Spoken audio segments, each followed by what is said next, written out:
అసలు పరమశివుడికి వయస్సు ఎంత తెలుసున్నవాడెవరు? అందరికన్నా ముందు పుట్టినవాడు ఆయన. పుట్టినవాడేమిటి, ఉన్నవాడు ఆయన. అన్నీ వెళ్ళిపోయిన తర్వాత అన్నీ తనలోకి తీసుకుని ఉండిపోయేవాడు ఆయన. ఇంకా ఆయనకి వయస్సు ఏమిటి? పైకి బాహ్యంలో శంకరుడు తన నింద తాను చేసుకుంటున్నాడు. పోనీ అంత ఎత్తుంటారండి, చాలా బాగుంటారండి అందామా? అసలు ఆయన ఆకారం ఏమిటో లోకంలో తెలిసిన్నవాడు లేడు. 63 లీలామూర్తులు, అరూపరూపి లింగస్వరూపం, అంతటా నిండి నిబిడీకృతం అయిపోయినటువంటి వాడు. ఏదాయన రూపం? అసలు రూపం తెలియని వాడితో పెళ్ళి ఏమిటమ్మా నీకు? పైగా కులం గోత్రం తెలుసుకోవాలా పెళ్ళంటే? కులం గోత్రం తెలుసుకుందామంటే తల్లి తండ్రి ఏరి లోకంలో? ఆయనకు పుట్టుకంటూ ఉంటే నువ్వు తల్లి తండ్రి, పుట్టుకేమిటి ఆయనకి? ఆయన మహానుభావుడు, ఉన్నది ఆయన ఒక్కడే. అటువంటి వాడికి పుట్టుక ఎందుకు ఉంటుంది? కాబట్టి పుట్టుక లేదు. అటువంటి వాడు అమ్మా నీకెక్కడ దొరికాడు? అతనితో పెళ్ళి ఏమిటి? నా మాట విను, విడిచిపెట్టేసేయి. బహుశా నీ మీద మాయో మంత్రమో వేశాడు ఇల్లాల్ని చేసుకుందామని. నా మాట విను, వదిలిపెట్టేయి అన్నాడు. అని ఊరుకోలేదు. నిజమే, పోనీ ప్రత్యక్షం అయిపోయాడు అనుకో, ఆయన సొమ్మేం పోయింది, పెళ్లి చేసుకోమంటే సంతోషంగా చేసేసుకుంటాడు. కానీ రేపొద్దున్న మీ తండ్రి అంత ఐశ్వర్యవంతుడు, మంచి పట్టుబట్టలు బంగారు పళ్ళెంలో పెట్టి కట్టుకోవో ఎల్లుడు అని ఇస్తాడు. రక్తమోడిపోతున్నటువంటి ఏనుగు తోలు ఒకటి కట్టుకొని వస్తాడు పెళ్లిపేటల మీదకి. బాగుంటుందా? ఎంత అసహ్యంగా ఉంటుంది. చీనాంబరాలు తీసుకొచ్చి కట్టుకోవాయా అంటే కట్టుకోడు. అది నిండగా కనపడుతుంది. కానీ ఆయన భక్తికి ఎంత వశుడవుతాడన్నదానికి సంకేతం. అంత ఉద్ధతి చేసి కాశీపట్టణంలో అల్లరి చేసినటువంటి గజాసురుణ్ణి త్రిశూలం మీద పక్కన పెట్టి ఆయన తపస్సు చేసుకుంటుండగా సామగాన మంత్రాల చేత పరమశివుణ్ణి స్తోత్రం చేస్తే పరవశించినటువంటి పరమశివుడు ఆయన కోరికని తీర్చడానికి వెంటనే ప్రసన్నుడై, నువ్వు నా తోలు ఒలిచి ఎప్పుడూ కట్టుకుని ఉండాలి, కృత్తివాసేశ్వరుడు అన్న పేరుతో కాశీపట్టణంలో శివలింగంగా ఉండాలి. ఈ తోలు వాసన రాకూడదు, దుర్గంధం ఉండకూడదు అంటే దుర్గంధం లేని తోలుగా మార్చి నెత్తురోడుతూ అప్పుడే నవనవలాడుతున్న ఏనుగు తోలుగా కట్టుకుంటుంటాడు. బాహ్యం, ఆంతరం ఏనుగు, గజము, జగము. కొంచెం అక్షరాలు అటు ఇటు చేయండి. జగ జాయతే గచ్చతే ఇది జగత్, వచ్చి వెళ్ళిపోయేది మాయ. మాయని నేను లొంగదీయగలను, తోలు తీసి కట్టుకోగలను, మాయని నియంత్రించగలను, వహించగలను, నియంత్రించగలను, నియమించగలనని చెప్పగలిగినటువంటి పరాత్పరుడు ఆయనని చెప్పడానికి గుర్తు ఏనుగు తోలు కట్టుకోవడం తప్ప నాకున్నన్ని పంచెలు కూడా ఆయనకి లేక ఏనుగు తోలు కట్టుకున్నవాడు కాడు ఆయన. అమ్మ రేపు పొద్దున మీ ఇద్దరికీ పెళ్ళయిందనుకో, మీ నాన్నగారు రత్న కంకణాలు పట్టుకొచ్చి వేసుకోవాలి అంటే వేసుకోడు. శంకరాచార్యులు వారు చెప్పారు, పార్వతీ పరమేశ్వరులు ఇద్దరు కూర్చుని ఉంటే పరమశివుడు ఎంత గొప్పవాడో స్తోత్రం చేస్తోంది సరస్వతీదేవి. చేస్తుంటే ఎంతైనా ఇల్లాలు కదూ, బేలతనం, ముగ్ధ ఆమెకి సంతోషం భర్త గురించి చెప్తుంటే. మా ఆయన కదా అని ఎవ్వరూ చూడకుండా సభలో ఇలా పమిట కొంగు పక్క నుంచి ఆయన చేయి పట్టుకున్న కాసేపటికి అమ్మవారి కళ్ళల్లోంచి నవరసాలు చెప్పవలసి వచ్చింది శంకరాచార్యుల వారు. శివే శృంగారార్ద్ర అన్న శ్లోకంలో అన్నీ చెప్పచ్చు, కానీ భయం చెప్పడం ఎలా కళ్ళల్లో? ఆదిశక్తి అయిన అమ్మవారు భయపడిందంటే అసహ్యంగా ఉంటుంది. ఎంత చమత్కారం చేశారంటే, శివుడి చెయ్యి ఇలా పట్టుకుంది ఆవిడ పమిట కొంగు చాట్ నుంచి. మా ఆయని అని గొప్ప కొద్దీ ఏదో చల్లగా పాకుతున్నట్టు అనిపించింది. ఇలా చూసింది, ఆయన చేతి మీద పిల్లపాము ఒకటి వీడి చేతి మీదకి ఎక్కుతోంది. అమ్మో అంది. హరాహిభ్యో భీత అన్నారమ్మా, నీ కళ్ళల్లో భయం అప్పుడు కనపడిందంట. కాబట్టి ఆయన ఒంటి నిండా పావులు వేసుకుంటాడు. ఒంటి నిండా పావులు వేసుకోవడం అన్న మాటకు అసలు అర్థం వేరు. ఆయన మృత్యుంజయుడు. లోకంలో అందరూ మృత్యువుకి భయపడతారు. మృత్యువుకి మృత్యువు పరమశివుడు ఒక్కడు. అటువంటి పరమశివుడు మృత్యువులకు మృత్యు అని చెప్పడం, కాలమునకు కాలమని చెప్పడం, పాములను మెడలో వేసుకోవడం. అందుకని అమ్మాయిన పావులు వేసుకుంటాడమ్మా. రేపు పొద్దున్న రత్న కంకణాలు పెట్టుకోమంటే పెట్టుకోడు.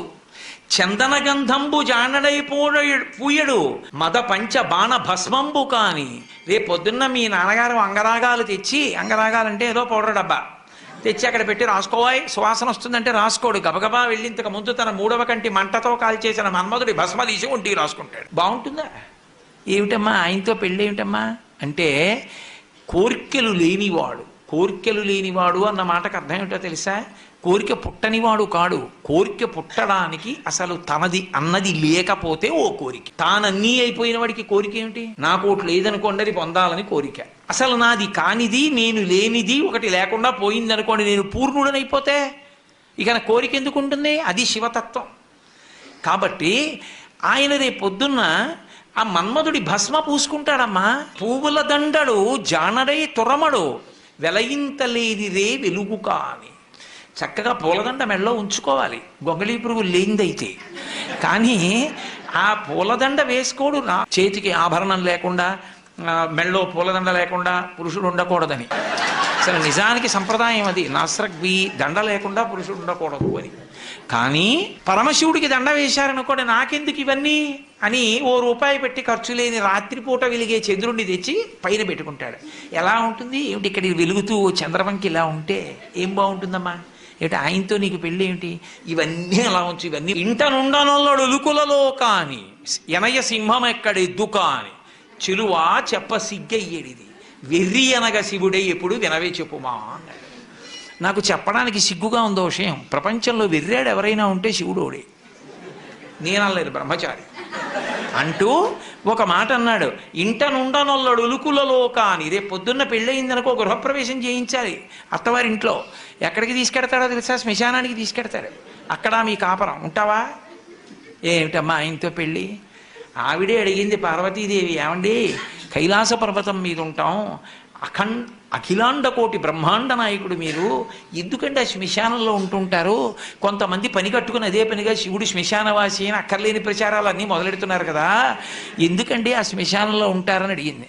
అడిగితే ఆనాడు మహాభారతం అనుశాసనిక పర్వంలో చెప్పాడు, పార్వతి నేనేం ఉత్తినే చేతకాని వాడనై ఉండలేదు, బ్రతికున్న నాళ్ళు అక్కడికెడదాం ఇక్కడికెడదామని పని లేకపోయినా షికార్లు తిరిగి నేను ఇంతటి వాణ్ణి అని గుండెల మీద చెయ్యేసుకుని ఇంత గర్వించి మా ఆవిడ, మా పిల్లలు, మా అన్నయ్య, మా తమ్ముడు, మా స్నేహితులు ఇంతమందిని చూపించినవాడు ప్రాణం పోయిన తర్వాత ఎండు కర్రల మీద పడుకోబెట్టి తాడుతో కట్టేసి ఒంటి మీద కేవలం అత్యంత చవకబారు వస్త్రం ఒకటి పెట్టి పాడి మీదకి తీసుకెళ్ళేటప్పుడు ఆ బట్ట కూడా తీసేసి కట్టెల మీద పడుకోబెట్టి ఇంధనం పోసి కర్త వచ్చి అగ్నిహోత్రం వెలిగిస్తే తల దగ్గర నుంచి కాలుతూ వచ్చేసి తల బద్దలైపోయిన తర్వాత అరికాళ్లలోంచి నెత్తురు ముద్దలుగా పైకొస్తుంటే పెద్ద కాడ పట్టుకుని కాళ్ళు పైకెత్తి వెనక్కి పారేస్తే నా ఒళ్ళు అనుకుని మురిసిపోయిన వాడు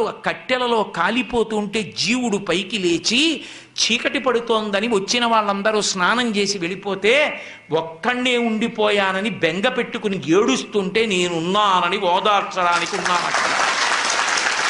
నేను లేకపోతే చచ్చినవాడు చస్తాడు పార్వతి, అందుకున్నానన్నాడు. అది ఆయన ఔదార్యం. చేతకాక అక్కడ ఉండలేదు, అన్నవాడిని ఓదార్చకుండా ఉంటే తెలిసి వస్తుంది వాడికప్పుడు శివుడు శ్మశానవాసని విమర్శించడం ఏమిటో కాదు.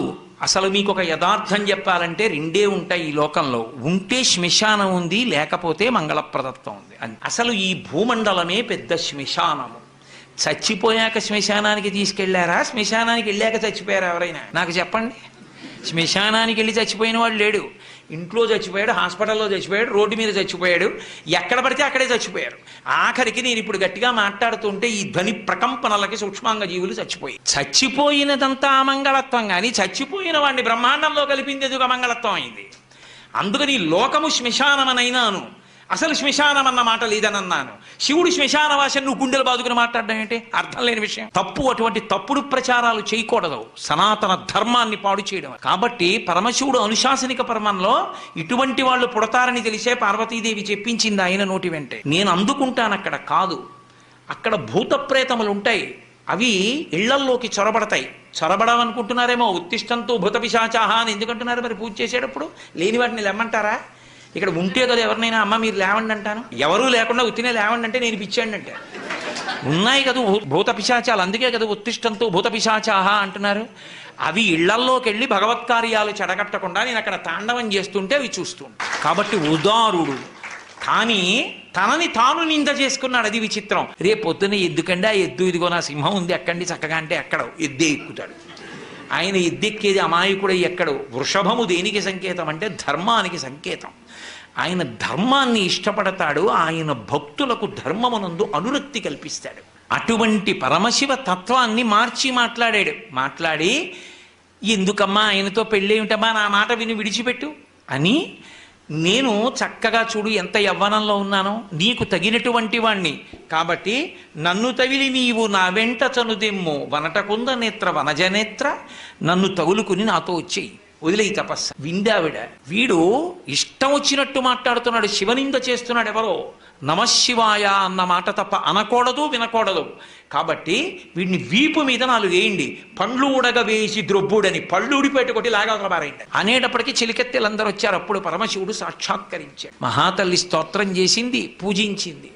నిన్ను నా ఇల్లాల్ని చేసుకుంటున్నాను. ఇల్లాల్ని చేసుకోవడం ఏమిటి, ఆవిడ ఎప్పుడు ఇల్లాలి, దా వృషభవాహనాన్ని అధిరోహించు, కైలాసానికి వెళ్ళిపోదాం అన్నాడు. నేను ఆనందావిడ అదేమన్నాడు, దక్ష ప్రజాపతి కూతురుగా వచ్చినప్పుడు అలాగే వచ్చాను, ఇప్పుడు అలా రాను. పార్వతీ కళ్యాణంలో కన్యావరుని చేసి నువ్వు మా నాన్నగారి ఇంటికి దూతల్ని పంపి నన్ను నీ భార్యగా చేసుకో. ఆడపిల్ల ఉన్నవాడు ఫోటో జాతకం పట్టుకు తిరగకూడదు, మగపిల్లాడు ఉన్నవాడు తిరగాలి. మా అబ్బాయికి తగిన అమ్మాయి ఎక్కడుందండి అని. అసలు మీరు కళ్యాణ ప్రకరణంలో, వివాహ ప్రకరణంలో మగపిల్లవాడు తండ్రి తిరుగుతాడు, అంతేగాని ఆడపిల్ల తండ్రి తిరగడు. కలియుగం అన్నీ తిరగబడిపోయి. కాబట్టి నువ్వు దూతల్ని పంపు అంది. సరే అలాగే పంపుతానన్నాడు. సప్తర్షుల్ని పిలిచాడు, అరుంధతీదేవిని పిలిచాడు. మీరు వెళ్ళండి, పార్వతీదేవి యొక్క క్షేమవార్తని కనుక్కోండి, నాకు తగిన ఇల్లాలు అని చెప్పి ఆవిడ్ని నా భార్యని చెయ్యండి అని చెప్పి అందరికీ చెప్పి అరుంధతీదేవిని మాత్రం ఒక్కదాన్ని పిలిచి ఒక మాట అన్నాడు. ఈ లోకంలో ఒక పెద్ద పోకడొకటి ఉంది అరుంధతి. ఈ లోకంలో ఒక దిక్కుమాలిన అలవాటు ఉంది. ఆడపిల్లని ఇచ్చేటటువంటి తల్లిదండ్రుల్లో తల్లి ఉందే, ముందు పెళ్ళి కుదరగానే సంతోషిస్తుంది, అబ్బా మన అదృష్టం అన్నట్టు. ఇంకా తర్వాత ఏమండి వాళ్ళు అది పెట్టద్దు, ఇది పెట్టద్దు, ఆ పిల్లాడు ఏమిటండి, వాళ్ళ నాన్నగారు ఏమిటండి, వాళ్ళ అమ్మ ఏమిటండి అని వాచాలకులు తల్లులే, ఆడపిల్లల తల్లులే అక్కర్లేని కూడా వాళ్ళన్నీ తెస్తారు. నేను క్షమింపబడేదను కాక. వాచాలకులు తల్లులే అని లోకంబులు పలుకు కావున, శివుడు తన మీద పెట్టలేదు, లోకంబులు పలుకుతుంటాయి. అందుకని నీ వద్రీషు ఇల్లాలితో మేనకాదేవి దగ్గర జాగ్రత్త సుమా, ఆయనకి ఏముంది ఎంత ఉంది ఇన్ని అడుగుతుంది. ఆయన తగినవాడేనమ్మా అని చెప్పి పెళ్లి కుదుర్చు తల్లి, ఆ పిల్ల నాకు దక్కేట్టుగా చూడు అని బతిమాలుకుని పంపించాడు. కాబట్టి వాళ్ళని పంపించాడు. వాళ్ళు చూశారు, వెనక్కి వచ్చారు. మేనకాదేవి ఒప్పుకుంది, హిమవంతుడు ఒప్పుకున్నాడు. చాలా అందమైందయా, నీకు తగిన ఇల్లాలన్నారు. సంతోషించారు. అన్నీ పూర్తయిపోయిన తర్వాత దేవతలు వచ్చారు. వచ్చి శివ ఒక చిన్న విజ్ఞాపన అన్నారు. ఏమి చెప్పండి అన్నాడు. అయ్యా మీరు కానీ పార్వతీదేవిని కళ్యాణం చేసుకుంటే త్రికరణ శుద్ధిగా మేనకా హిమవంతులు కన్యాదానం చేసేస్తే ఇక వాళ్ళకి రూపం ఉండదు, మోక్షం వచ్చి మీలో కలిసిపోతారు. హిమాలయ పర్వత ప్రాంతములు లేకపోతే తపోభూములు ఉండవు, ఎవరూ తపస్సు చేసుకోవడానికి అనువైన భూమి ఉండదు. అందుకని వాళ్ళకి త్రికరణ శుద్ధి లేకుండా కన్యాదానం చేసేటట్టు మీ పెళ్ళి మీరు పాడు చేసుకోండి అన్నారు. లోక కళ్యాణం అంటే, లోకం కోసం ఔదార్యం అంటే పరమశివుడు. తప్పకుండా వాళ్ళు త్రికరణ శుద్ధి లేని కన్యాదానం చేసేటట్టు నేను చేసుకో. పరమశివుడి పక్కన రాని వాళ్ళెవరు? బ్రహ్మగారు, విష్ణువు, లక్ష్మీదేవి, సరస్వతీదేవి, ఋషులు, ప్రమథగణాలు, దేవతలు అందరూ పరమశివుడి పనుపున బయలుదేరారు. భక్తకోటి అంతాను. హిమవంతుడు ఆయన చుట్టాలకు ఆయన వేశాడు. ఆయన చుట్టాలు ఎవరుంటారు? అరుణాచలం, వెంకటాచలం, అంజనాద్రి, నీలాద్రి, గరుడాద్రి, వీళ్ళకి వేస్తూ పుత్రమిత్ర సపరివారముగా రమ్మని వేశాడు. పర్వతాలకి కూతుళ్ళు ఎవరు? నదులు. నదులకి భర్తలు ఎవరు? సముద్రాలు. అందుకని అల్లుళ్ళు. కాబట్టి సముద్రాలు, నదులు, క్రూరమృగాలు, సాధుమృగాలు, పర్వతాలు, పర్వతాల మీద ఉండే చెట్లు, చామలు, శలయేళ్ళు, ఇన్ని బయలుదేరి ఇవన్నీ హిమాలయాలకు వెళ్ళిపోయాయి. పరమశివుడు పనుపున అందరూ హిమాలయాలకు వెళ్ళిపోయారు. వెళ్ళిపోయిన తర్వాత పెళ్లికి తెల్లవారుజామున బయలుదేరింది ఊరేగింపు. ఎక్కడి నుంచి? కైలాస పర్వతం దగ్గర నుంచి వస్తున్నారు. గవాక్షంలో నిలబడింది మేనకాదేవి నారదుడితో కలిసి. ఒక్కొక్కళ్ళు వస్తున్నారు. అబ్బా వెలిగిపోతున్నాడు, ఆయనేనా మా అల్లుడంది. కాదమ్మా, సూర్యుడు దిక్పాలకుల్లో ఒకడు. ఆ వెనక వస్తున్నాడు. ఎవరో బాబాయ్ నల్లగా ఉన్నాడు దున్నపోత మీద, ఆయన ఎవరా? నీ అల్లుడు కాదు, బెంగపెట్టుకోకు, యమధర్మరాజు గారు. ఆ వెనకాతలు అబ్బా చల్లగా ఎంత బాగున్నాడో, ఎవరు? చంద్రుడు, మీ అల్లుడు కాడు. ఈయనెవరోనయో చాలా అందంగా ఉన్నాడు, ఎర్రగా ఉన్నాడు, కాంతులీనుతున్నాడు. బ్రహ్మగారు, మీ అల్లుడి దగ్గర పురోహితుడమ్మా, పెళ్లి చేయడానికి వచ్చే బ్రహ్మగారు ఆయన మీ అల్లుడు కాదు. ఓ అలాగా, ఇతనెవరో నీలమేఘశ్యాముడు, చాలా అందంగా ఉన్నాడు, శాంతాకారం, భుజగచైనం, పద్మనాభం, సురేశం. అమ్మా ఆయనకి మీ అల్లుడికి భేదం చెప్పకూడదు, కానీ ప్రస్తుత మీ అల్లుడు కాడు. ఆయన వెళ్ళిపోయాడు. ప్రదోష వేళ అయిపోయింది, రాడు. వెడుతూనే ఉంది ఊరేగింపు. వస్తున్నారు మగపెళ్లివారు. అలా ఆఖరికి ఒక ఆయన వచ్చాడు. చుట్టూ భూతప్రేత పిశాచాలు ఉన్నాయి, ప్రమదగణాలు ఉన్నాయి, మధ్యలో దిగంబరంగా తాండవం చేస్తూ వస్తున్నాడు. అడగలేదు మేనకాదేవి ఆయన అల్లుడా అని. నారదుడే చెప్పాడు, ఆయనే మీ అల్లుడమ్మా అని మెట్లు దిగి వెళ్ళిపోయాడు. ఇక నేను కల్పించాను అనుకుంటున్నారేమో, మీరు శివమహాపురాణంలోంచి అన్వయం నేను ఎన్నో గ్రంథాలని కలిపి చెప్తున్నాను. ఇది చెప్పాడు కుమార సంభవం, వీరభద్ర విజయం, పార్వతీ కళ్యాణం, స్కాంద పురాణం, తర్వాత ఇప్పుడు చెప్పేటటువంటిది సింహాపురాణం ఇన్నిటిలోంచి కలుపుతున్నాను, అందుకని మీకు ఒక చోట దొరికేది కాదు, ఇన్ని పురాణాల్లోంచి కలిపి విహంగ వీక్షణంగా మాట్లాడుతున్నా పార్వతీ కళ్యాణం గురించి. ఆ నారదుడు గబగబా మెట్లు దిగి వెళ్ళిపోయాడు. ఈవిడ గబగబా మెట్లు దిగి తిన్నగా పార్వతీ దగ్గరికి వెళ్ళింది. నిన్ను చంపినే చచ్చిపోతా, వాడా దొరికాడు నీకు భర్త, తపస్సోట, రేపు పొద్దున్న పెళ్లిపీటల మీదకి వచ్చి కూర్చుంటే కాళ్ళు ఎలా కడగడం, కన్యాదానం ఎలా చేయడం, ఆడల్లుడు ఏమిటే అని పెద్ద గొడవ మొదలెట్టి నానా అల్లరైంది. నారదుడు వచ్చాడు, బ్రహ్మగారు వచ్చారు, విష్ణువు వచ్చారు. ఎంత నచ్చ చెప్తే మాత్రం ఆవిడ వింటుంది? ఆవిడ వినలేదు.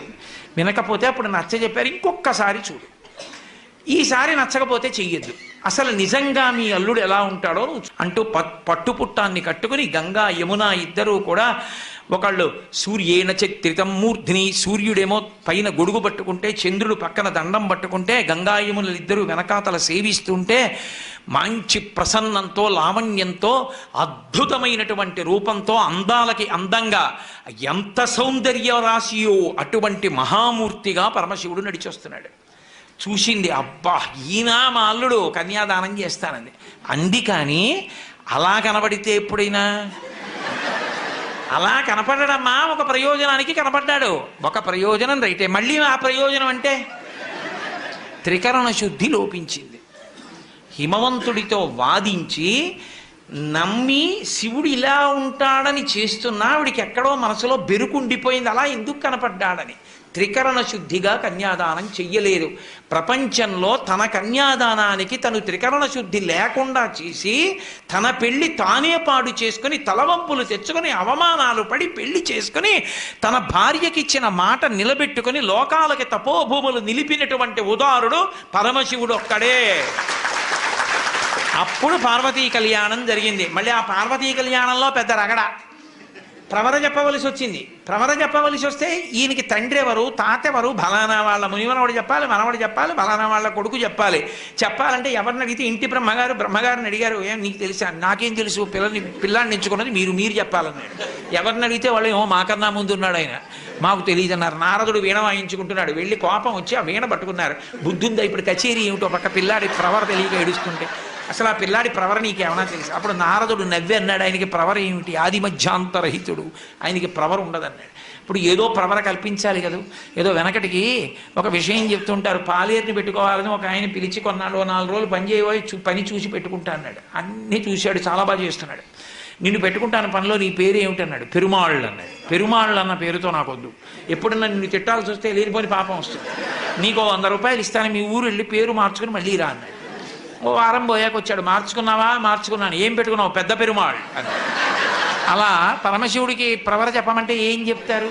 అందుకని నిర్గుణ నిరంజన నిరాఖ్యాత నిరామయ నిర్వికల్ప పంచారుషేయ ప్రవరాన్విత పరమశివ గోత్రస్య పరమశివ శర్మణో నప్త్రే అన్నారు. అని విశ్వేశ్వర శర్మణ పౌత్రాయ సుందర శివ శర్మణ పుత్రాయ అని విశ్వనాథ శర్మణే వరాయ అఖిలాండకోటి బ్రహ్మాండ నాయకాయ తత్వమర్థస్వరూపాయ సకల భక్తార్తి భంజనాయ కైలాసపర నివాసాయ విశ్వేశ్వర శర్మణే వరాయ అని ఆఖరికి ఆయనకి పరమశివుడి పౌత్రుడు. ఆయన పేర్లే మార్చి కొంచెం కొన్ని పేర్లు ముత్తాత చేశారు, కొన్ని పేర్లు తండ్రి చేసి ఆయన్నే పెళ్లి కొడుకుని చేశారు. చేసి అమ్మవారి దగ్గరికి వచ్చేసేపటికి కాశ్యపావత్సార నైధృతత్రయారుషేయ ప్రవరాన్విత కాశ్యపసగోత్రస్య కాశ్యపసగోత్రంలో పుట్టినటువంటి అమ్మవారు అని చెప్పి ఆ అమ్మవారికి మొట్టమొదట ఎవరి యొక్క మునిమనవరాలు అంటే ఆమె కోలాహల శర్మణో నప్త్రి, కోలాహల పర్వతం అనేటటువంటి దానికి ఆమె మునిమనవరాలు. అలాగే త్రికూటాచల పర్వతం, అలాగే హిమవత్ పర్వతం, హిమవంతుని యొక్క పుత్రి, తత్వమర్థస్వరూపిణి, మహాలక్ష్మీ రూపిణీం కన్యాం అని చెప్పి పార్వతీదేవిని కన్యాదానం చేయించి పార్వతీ పరమేశ్వర కళ్యాణాన్ని పూర్తి చేశారు. ఈలోగా శ్రీ మహావిష్ణువు పరిగెత్తుకొచ్చి అయ్యో ఉపద్రవం జరిగింది, పర్వతాలు, సముద్రాలు, నదులు ఇన్నొచ్చేసాయి, దేవతాగణాలు వచ్చేసాయి, భూమి కుంగిపోతోంది, మీ కళ్యాణానికి ఇంతమంది రావడంలో అటు బరువు తగ్గింది, ఇటు బరువు ఎక్కువైంది, అయ్యా ఈ భూమిని రక్షించండి అన్నారు. వెంటనే అగస్త్య బ్రహ్మని పిలిచి, మహానుభావ అగస్త్య, నువ్వు ఒక్కడివే అంతటి శక్తివంతుడివి, నువ్వు దక్షిణ దేశానికి వెళ్ళిపోతే ఈ భూమండలం నిలబడుతుందని అగస్త్యుణ్ణి దక్షిణ దేశానికి పంపించారు. అక్కడతో భూమి సమత్వాన్ని పొందింది, పార్వతీ పరమేశ్వరుల యొక్క కళ్యాణం పూర్తయింది. ఆ తల్లిదండ్రులైనటువంటి పార్వతీ పరమేశ్వరుల్ని కళ్యాణ వేదిక మీద ఎవరు చూస్తారో అక్షతలు మనం ఫలం పోసుకున్నాం అనుకోండి, ప్రజా మే కామ సమృజ్యతాం, యజ్ఞో మే కామ సమృజ్యతాం, శ్రియో మే కామ సమృజ్యతాం అని అడుగుతాం. నాకు ఐశ్వర్యము కలుగుగాక, సంతానము కలుగుగాక, అలాగే యజ్ఞములు చేసేటటువంటి అధికారము కలుగుగాక, నాకు అటువంటి అదృష్టము కలుగుగాక అని. పార్వతీ పరమేశ్వరులు కళ్యాణం చేసుకున్నప్పుడు ఒండురుల యొక్క శిరస్సుల మీద పోసుకున్నటువంటి శ్వేతాక్షతల్ని ప్రసాదంగా తీసుకుని అవి మన శిరస్సు మీద పోసుకుంటే పెళ్లి కాని వారికి పెళ్ళి అవుతుంది, పిల్లలు లేని వారికి పిల్లలు పుడతారు, ప్రమాదాలు పొంచి ఉన్న వారికి తప్పిపోతాయి, సమస్త లోకాలు సుఖంగా ఉంటాయి. ఒక్కసారి పార్వతీ పరమేశ్వర కళ్యాణం చేస్తే ఆ మంత్రముల యొక్క ప్రకంపనలు వాతావరణంలోకి ప్రవేశించినటువంటి కారణం చేత ఆ ప్రాంతమంతా కూడా సుభిక్షంగా శోభిల్లుతుంది. మనందరి ఎడల పార్వతీ పరమేశ్వరుల యొక్క నిర్హేతుక కృపాకటాక్ష వీక్షణములు ప్రసరించుగాక అని సాంజలి బంధకంగా వారి పాదములకు నమస్కరిస్తూ మీ అందరికీ నా హృదయపూర్వకమైనటువంటి కృతజ్ఞతలను ఆవిష్కరిస్తూ ఇక్కడితో నా ఉపన్యాసాలు పూర్తి చేసి